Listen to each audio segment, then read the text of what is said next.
Hey, my name's Chuck, and the loud ones get in the van. Skateboarding chicks and rock and roll. Skateboarding chicks and rock and roll. Skateboarding chicks and rock and roll. Skateboarding chicks and rock and roll.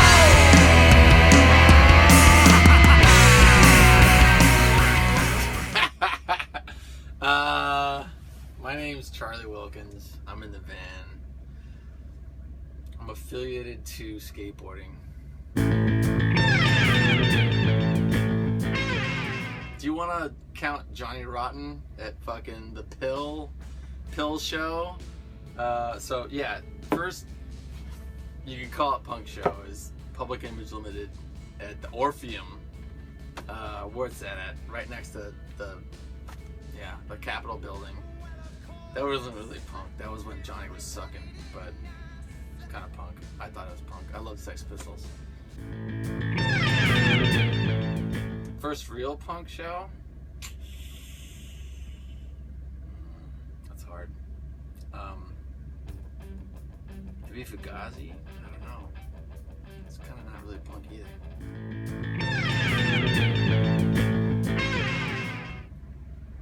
Ooh, God. It's kind of cheesy, but I gotta say the P.I.L Peralta team, 1985. I mean, that shaped who I was, and it was always kind of a dream of mine to like be pro for Powell, and it actually fucking happened, and I got to stay at Cab's house, and I geek out on that shit every time, you know, like, it's weird as fuck. I mean, it's not the most punk thing ever, but it's the most skateboardy thing that, you know, team-wise that I was into, and I loved their thing. I loved Tony's fucking tenacity, Stevie's, I don't know, weird little, you know, tricks and stuff, Caballero and stuff, and then Lance's style was just insane. You know, I mean, I had favorites like Gonz and Hosoi and those guys, but back in the day, but you know, as far as a team goes, it was definitely P.I.L Peralta. I mean, they just had the whole kit and caboodle. I mean, Stacy was a genius, you know, putting that team together. So, yeah, I mean, that just spoke volumes to a impressionable kid in 1985. Back in the day, it was Dead Kennedys.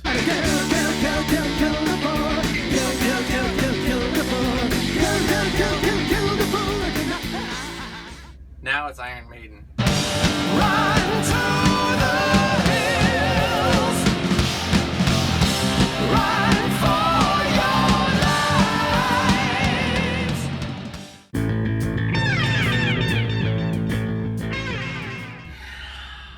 Chris Miller, Upland.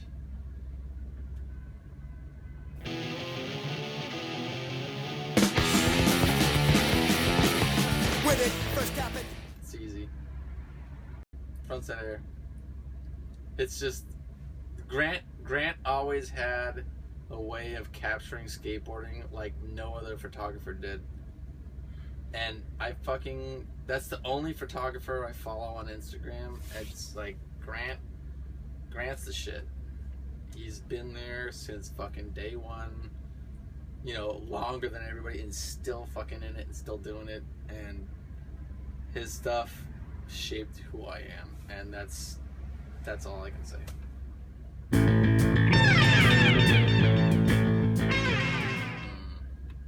Bad Brains.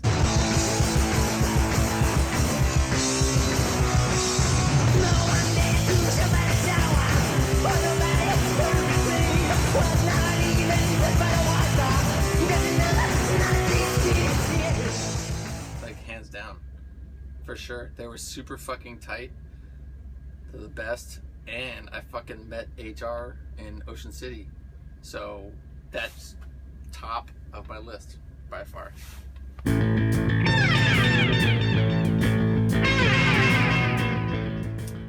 Favorite skateboarder of all time? It's gotta be Gonz.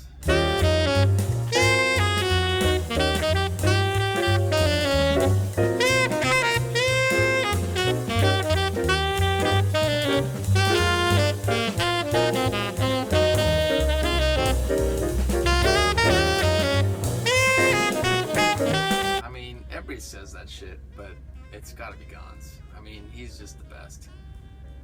He opened the doors, he could skate vert, he could skate street, he could skate anything that's thrown in front of him, and he could have fun at it. So, I mean, that's what skateboarding is about.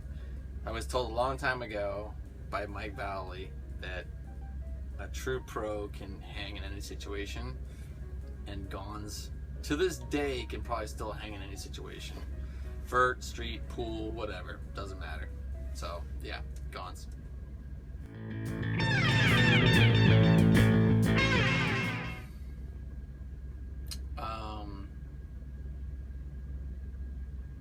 I think Jello Biafra.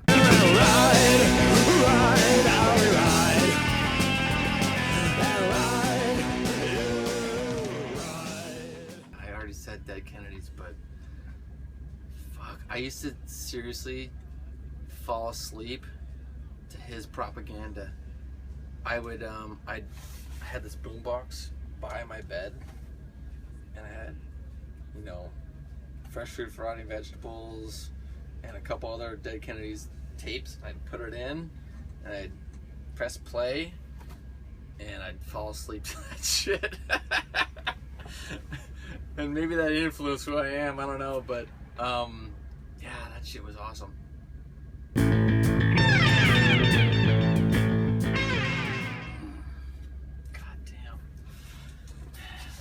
Can I do 3? There's no wrong answer, right? You said that. So, Chris Miller, the board. God, it's tough. There's 2 different ones, Chris Miller boards. The one with the hand, with the fish. Love that board. The Gonz board. It, somebody gave it to me as a complete, and we gave it away to a friend who needed a board, and I could fucking kick myself now, but that was my favorite board. But then Natas, the Natas board, the SMA board, that was my favorite too.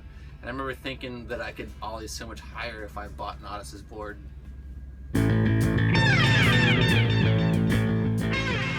Actually, the best show I saw was recently, Radio Birdman. You know it's too damn cool. I'm coming over after school. All of the other girls, and I'm shooting the girls. I didn't really know about Radio Birdman, but they are sort of 70s surf punk from Australia. Matt Mumford had a song, Early Morning Gunk, in his part in the Toy Machine video. I think it was, I can't remember which one, Toy Machine video. It was like the second one, I think. Jump off a building or something.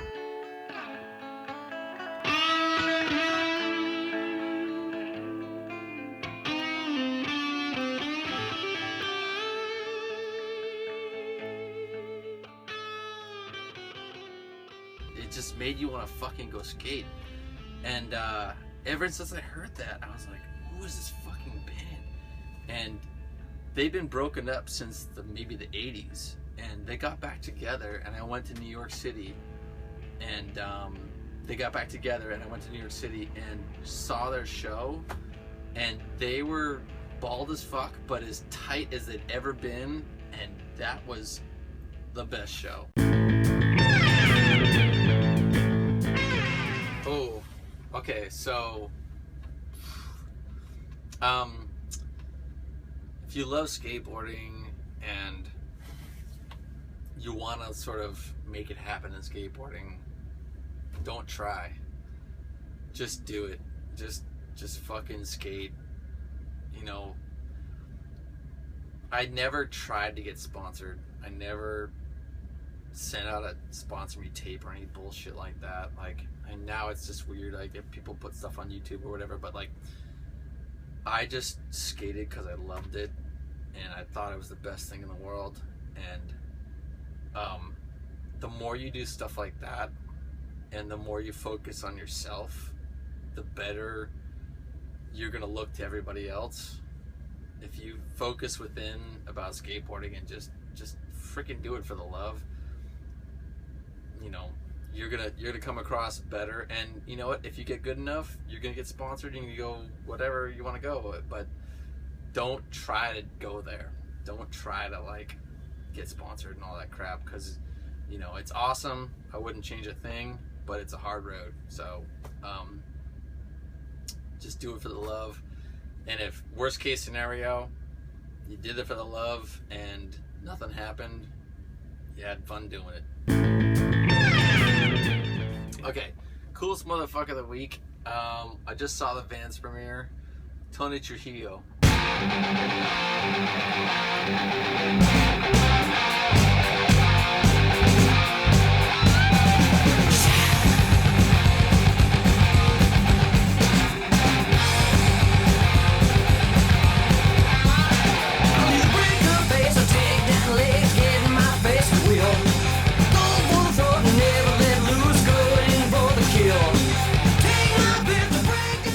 He's always been badass.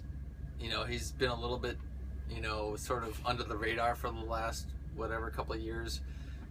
Not too much, but enough. I mean, he was the shit back in when I was, you know, sort of in the mix. And his part just fucking ruled. And I'm down. I'm backing you, Tony. Awesome.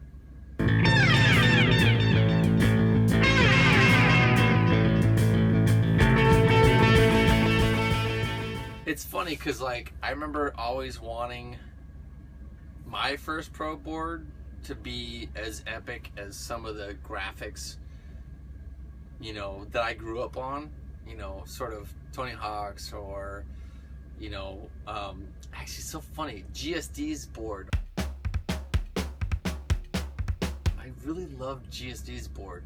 The dinosaurs, and I loved that board. It was weird and simple and awesome, but I loved it. God. Favorite graphic ever. It's gotta be something that's like symmetrical, Natas style. Or Mike V Elephant style. That's always what I've been driven to, you know, drawn to. God. If I had to pick one, Gimme, gimme, gimme! it's got to have a skull in it for sure. Fuck that, it's got to have a skull in it. I need some more! It's got to be in the Powell quiver, because the age I am and what I grew up, you know, seeing in the mags and seeing in the videos, it was a P.I.L Peralta board for sure. There was a million other amazing graphics, but it's got to be a Cortland board. And so, God, maybe a cab board, early cab board. Gimme, gimme, gimme! Don't ask what for! 1, 2, 3, 4!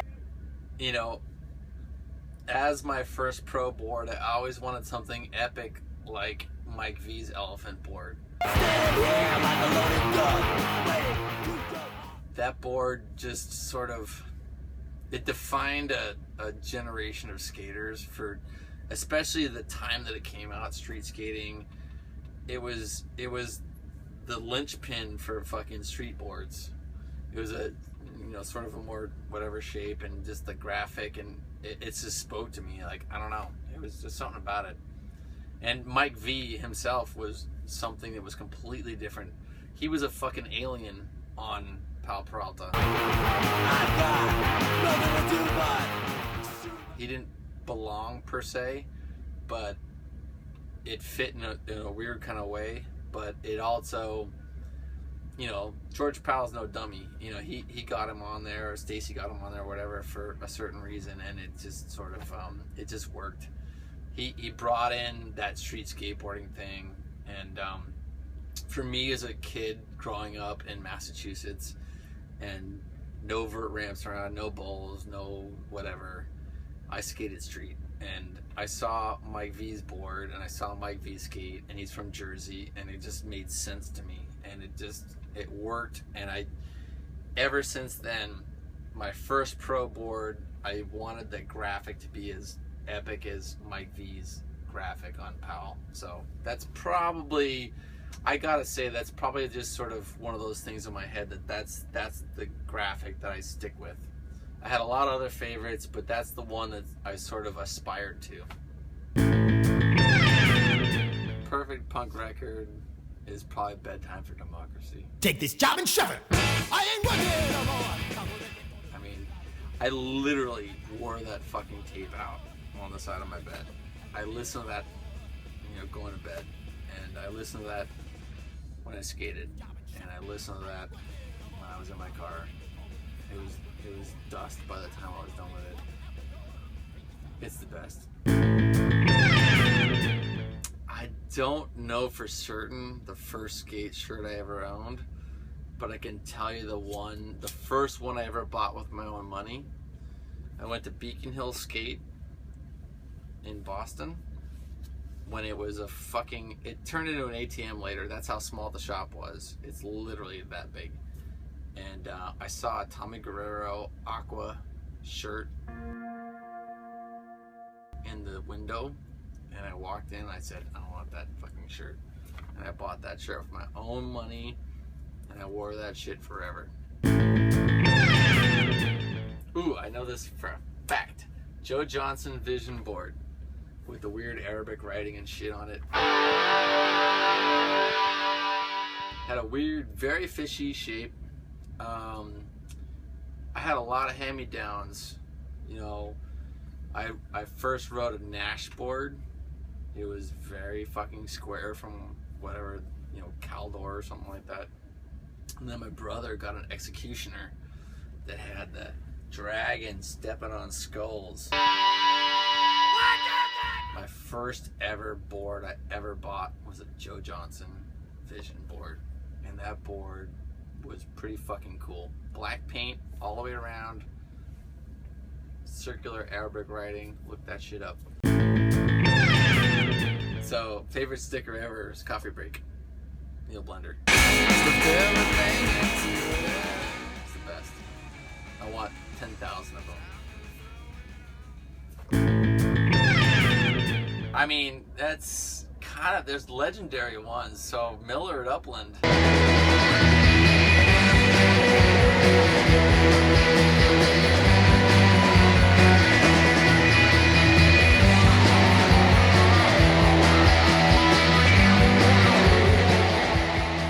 mean, that's the one. He ate so much shit. Oh, I asked Chris about this. He's like, oh, it's okay. So most stylish skater ever, I'm gonna have to break it up because like there's too many good ones. Back in the day it would be Hosoi or Miller. You know, both for different reasons.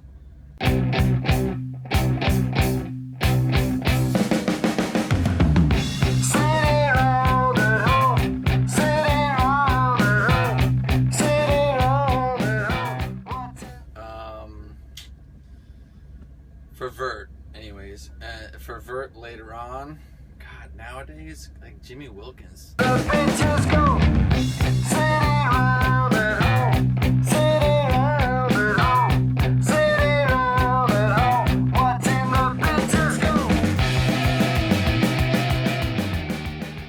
Got my last name, so that makes him like that much higher in my book right there. But that dude rips, and he looks so good doing it. So maybe I'll leave it there. Streetwise, obviously back in the day, you had Natas and Gons.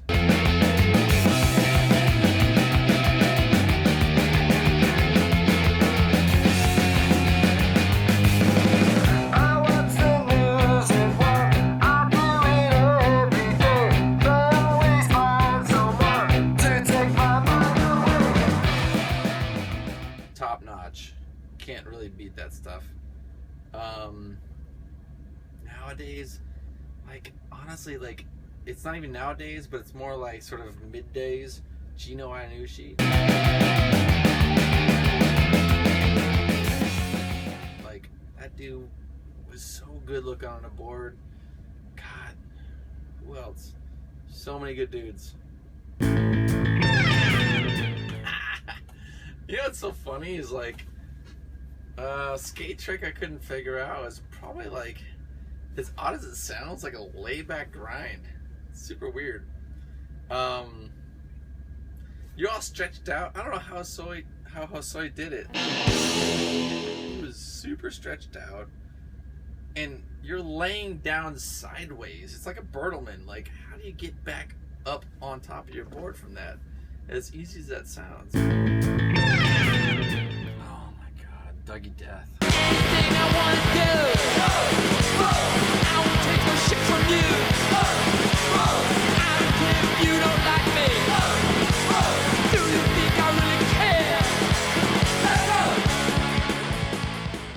Fuck, Dougie death ruled at life and skateboarding and building and everything. He's doing good building now, but like, God, he was so good, you know. And there's other ones too, but I don't know, just Dougie's the shit. Honestly, you know what would be a dream session? It'd be really, really fun. Would be like Blender, Joe Lopes, Cab would rip it. Cab, Lance Mountain on a mini ramp, like a weird little elliptical mini ramp, kind of like Blender's mini ramps. That would be a fun one.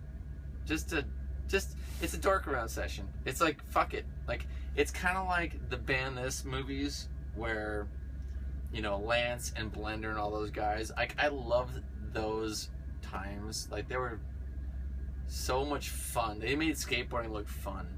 And skateboarding can be really fucking serious. And, like, my whole career has been the whole whatever. It's been too serious. Like, just have fun. And honestly, like, video parts, even tonight's video, you know, it was epic video, but like, I want to see more of like the Bones Brigade video show where it's like a bunch of dudes just skating a spot and just, you know, everybody's just going. It's not like this guy's part or this guy's part or this guy's part. Skateboarding is grabbing your buddies and going to a spot, going to a fucking ditch or a pool or whatever and having a good time. So I want to see more of that. And honestly, that's my dream session, is like skating with the best dudes I could think of. Not to best skaters, but just funnest guys, and just having a blast and just dorking around and having fun, just doing weird tricks. I think I've already had my dream session, and it's with my pals, you know, like in my backyard or in their backyard or whatever. And that's just skateboarding. It's like, it's just fun stuff. Oh, this is fucked. Weird tour story. So I was skating for Powell, and Jamie Fortune. This sucks. I'm sorry, Jamie. Jamie Fortune was skating for Powell, ripping, awesome skater, good dude. We're on tour. The only room they had left had a king-size bed. So me and Jamie are sleeping next to each other in this king-size bed. And it's all well and good. You know, he's got his ashtray on his chest. He's smoking butts, and it's all good. We fall asleep. And I wake up maybe like 4 in the morning or 5 in the morning or something like that. And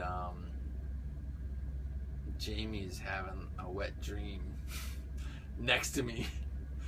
I was kind of dying.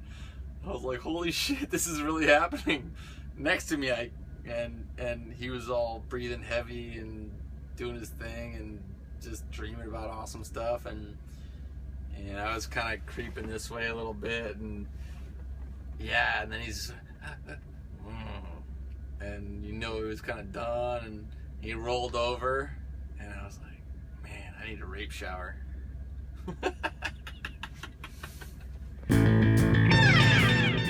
ZT Maximus, for me, it actually was like a pivot point in skateboarding in Boston, because the first time I went there was the 1989 tour for Powell. And I saw Tony Hawk, Kevin Harris, Steve Saiz, and probably a couple other dudes like skating there. But it was just absolutely jam-packed. And Maximus was this weird little place with a 9-foot tall vert ramp with 9-foot transies.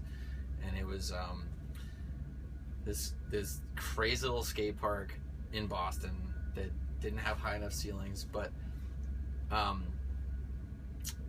saw Tony Hawk trying backside kickflip ollies, like no grab, in '89, which was insane because nobody was trying anything like that. It was blowing my mind back then. So that was in my backyard. I lived in Mass, and I went into Boston with my parents and went to this demo. And I was like, oh my God, this is insane. And then later on, they started dropping me off there to go skate at this half motor scooter cart place, half skate park that Ken ran. And the fact that my parents dropped me off there was insane, because it smelled like weed, and it was just dirty as hell. It was right sandwiched between projects, and that just goes to show like where skateboarding was back in the day. You know, now everybody wants a proper concrete skate park under the Zachem. That's all good and well, but back in the day, we fought for places to skate, and that was an indoor place. Any time of the year, you could go there, and you could skate there, and it was awesome. And they had a vert ramp that Kevin Day called the baby ramp. I'll never forget that, actually. The vert ramp was a 9-foot tall vert ramp. There was a mini ramp that was 6 foot tall. Both had gigantic coping, and I was skating the mini ramp, and I'd go around the corner. I was too scared to skate the vert ramp, and Kevin Day was up there with full pads on, and this was like hockey pads. Like, he looked like he was in the movie Rollerball. It was insane. He was ready for battle, but he was doing the most amazing stuff, and it was like the closest thing that I've ever come to, like, you know, seeing a proper guy skate vert, and he was ripping. And he said to me, he said, why don't you stop skating the mini ramp and come skate the baby ramp? And I remember going, oh my God, he called this 9-foot tall thing a baby ramp? This is insane. This guy's crazy. And Kevin, I'll never forget that as long as I live. I've told you this story before, but that's crazy stuff. Yeah. That showed me that, like, my little microcosm of skateboarding was a lot smaller than what I thought it was. And to think bigger. So, thanks, Kevin. ZT Maximus Skate Park. Pivotal point in my life. You know, I grew up skating there. You know, the vert ramp to the mini ramp turned into a street course. Zito was out of the picture. Dougie Death's in there. Rom's in there. You know, they're making it happen. They're building more stuff. They're building awesome shit to skate. And all the skaters in Boston, that was the haven, you know, for what, 5 months out of the year? It was insane. So we all went there. We all learned. We all grew. It was kind of the first generation out from guys like Kevin. And, you know, we're all skating there. We're getting better. We're getting good. Jahmal Williams, you know, Robbie Jimmy, me. everybody else, Pam Dan, all those guys. And Jahmal was skating for a company called TV, and that was Templeton Valley. And so he knew, you know, Mike Vallely, and he knew that Mike had gone back to Powell at the time and was coming back through this area and looking for dudes and for the Powell team, trying to rebuild the Powell brand because it was kind of in the dumpster at that point. And you know, he got a hold of me and said, hey, go to this demo. Powell's doing a demo. Mike V is going to be there. Cab's going to be there. A couple other Powell guys. And he said, go there and go skate. And they're looking for dudes. And I went there and I skated my ass off. And I was freaked out because I'm skating this baby vert ramp thing. And I was doing some baby vert ramp tricks with Steve Caballero. And I was just about shitting my pants. But at the end of the session, when we were skating, when we were done skating, Cab said to me, he said, oh, you were ripping. So I was like, holy shit, this is insane. A guy I looked up to my whole life is telling me I'm ripping. So I was kind of blown away. And at the end of the whole day, Mike V says to me, he says, all right, you're sponsored by Powell now. Here's a board, here's some Swiss bearings, which are freaking gold. And you're coming on tour with us next, whatever. And so that was the beginning of where I got to in skateboarding. And I owe it to Jahmal Williams, and I owe it to Mike V, and I owe it to Caballero, that those guys had enough faith in me to like see something in me to push me forward in skateboarding. So, but it all hinged on Maximus. It never would have happened if Maximus wasn't there. So it's kind of amazing that could be, you know, the pivot point for, you know, my life anyways, and I'm sure it was other kids' life too. I think Adam Air. Either that or Dan Esterbrook. I don't know if he was pro, but I remember a Transworld article, Boston Tea Party, and those dudes were skating like the BCH hospital volcano banks, transition banks, and I remember just going, oh my god, these guys are ripping. And it was early, it was like 86, 87, something like that. And I remember just being blown away that guys were doing that kind of awesome stuff in Boston, like right next to where I was growing up. And they were in Transworld, and that blew my mind. Because I thought all that stuff, all that skateboard crap happened in California. Never happened in Boston. No fucking way. No way was there anything getting covered or happening in Boston. But this article in Transworld showed me that you could do that kind of stuff that you saw, you know, on the vert ramps of Cali in Boston. The future should be style. The future should be like making it look easy, you know, make it look like you're not trying, make it look so simple. Style it out, and just innovate.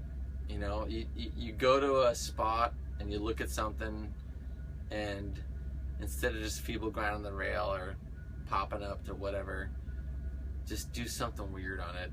You know, get awesome on stuff. You know.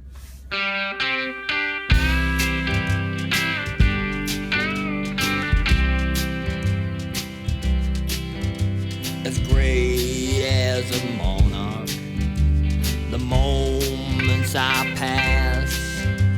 The whiskey bottle is my globe, and the specter is my glass.